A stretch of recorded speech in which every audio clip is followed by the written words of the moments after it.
इस वीडियो से हम अपना न्यू चैप्टर स्टार्ट करने जा रहे हैं विच इज़ गुडविल। तो ये वीडियो एक छोटा सा इंट्रो है इस चैप्टर का। चलो फिर देखते हैं वीडियो को। अब यार देखो, जब हम अपना न्यू चैप्टर स्टार्ट करने जा रहे हैं गुडविल, तो हमें ये भी तो पता होना चाहिए गुडविल है क्या। आई नो आपको पता है गुडविल क्या है, पर चलो देख लेते हैं इसकी डेफिनेशन है क्या। Goodwill is an intangible asset which places an enterprise at an advantageous position due to which the enterprise is able to earn higher profits without putting extra efforts। तो हमें ये पता है कि इंटेंजिबल एसेट होती है जो कि एक एंटरप्राइजेस को एक एडवांटेजियस पोजीशन पर लाकर खड़ा कर देती है, जिसकी वजह से वो हायर प्रॉफिट्स अर्न कर सकती है विदाउट पुटिंग एक्स्ट्रा एफर्ट्स। जो ये एक्स्ट्रा एफर्ट्स वाली जो बात है, उसमें मतलब एंटरप्राइज ने एफर्ट्स डाले गुडविल बनाने से पहले, लेकिन जब गुडविल बनाने के बाद जो एफर्ट्स डालेगी वो उतने नहीं डालेगी जितने गुडविल बनाने से पहले डाले थे। आई होप आपको क्लियर हुआ होगा। अब गुडविल के फीचर्स क्या हैं? सबसे पहला हमारी इंटेंजिबल एसेट्स होती है क्योंकि इसकी कोई फिजिकल एग्जिस्टेंस नहीं होती। Second, helps in earning higher profits, हमें ये भी पता है इसी की वजह से हम हायर प्रॉफिट्स अर्न कर सकते हैं। थर्ड, अट्रैक्टिव फोर्स है, कस्टमर्स को अट्रैक्ट करेगी। फोर्थ है, does not have an existence separate from that an enterprise, मतलब किसी भी एंटरप्राइज से यह अलग नहीं होती, सेपरेट नहीं होती। नीड क्या है गुडविल को कैलकुलेट करने की?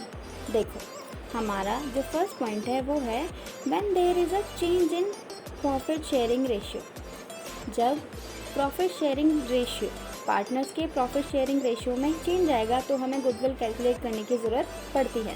सेकेंड, जब भी कोई न्यू पार्टनर को हम एडमिट कर रहे हों तभी भी हम गुडविल कैलकुलेट करते हैं। थर्ड, जब कोई भी पार्टनर रिटायर हो रहा है या फिर डाई, वहाँ पर फॉर नहीं है और है। फोर्थ पॉइंट, जब भी कोई पार्टनरशिप फर्म सोल्ड हो रही है। Fourth, when a partnership firm is converted into a company. अब देखो, गुडविल हमारी दो तरीके की होती है। First, purchase goodwill. Second, self generated goodwill, जिसको हम नॉन परचेज गुडविल भी बोलते हैं।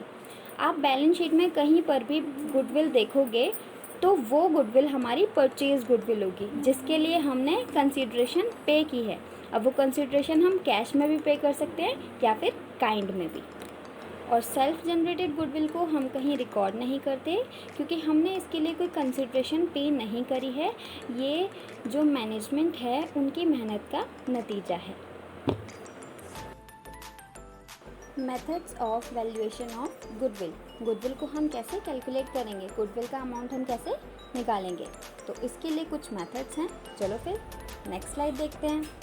जो हमारा फर्स्ट मेथड है average profit method, second method है super profit method and third method है कैपिटलाइजेशन मेथड। चलो फिर अब हम ना आगे अपनी नेक्स्ट स्लाइड देखते हैं जिसमें हम फैक्टर्स अफेक्टिंग गुडविल इसको डिस्कस करेंगे।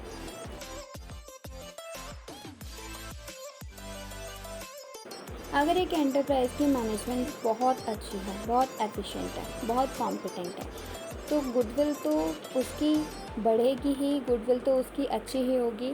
तो यहाँ पर जो हमारी मैनेजमेंट है वो मेजर रोल प्ले करती है। सेकंड है हमारा फेवरेबल लोकेशन।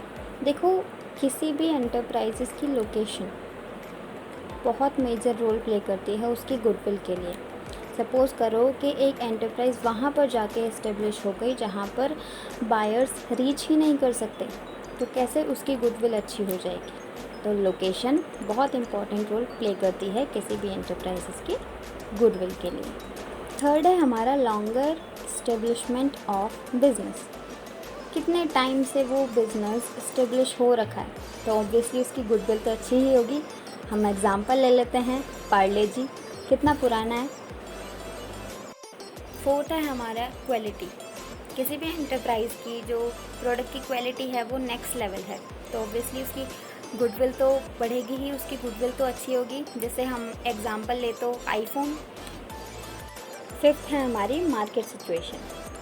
अगर एक फर्म, ठीक है, या फिर कोई भी बिज़नेस कि जो प्रोडक्ट की डिमांड है वो ज़्यादा है सप्लाई से, तो इसकी वजह से लोअर कैपिटल रिक्वायरमेंट होगा और प्रॉफिट्स ज़्यादा होंगे, और जब प्रॉफिट ज़्यादा होंगे तो गुडविल तो हमारी अच्छी ही होगी फर्म की। नेक्स्ट है हमारा पास्ट परफॉर्मेंस। अगर एक बिज़नेस पिछले कुछ सालों से प्रॉफिट्स ही प्रॉफिट्स कमा रहा है तो उसकी गुडविल कैसी होगी, अच्छी होगी ना। And last other factors. Other factors भी रिस्पॉन्सिबल होते हैं, जैसे कि after sale services, good customer relations and good labour relations.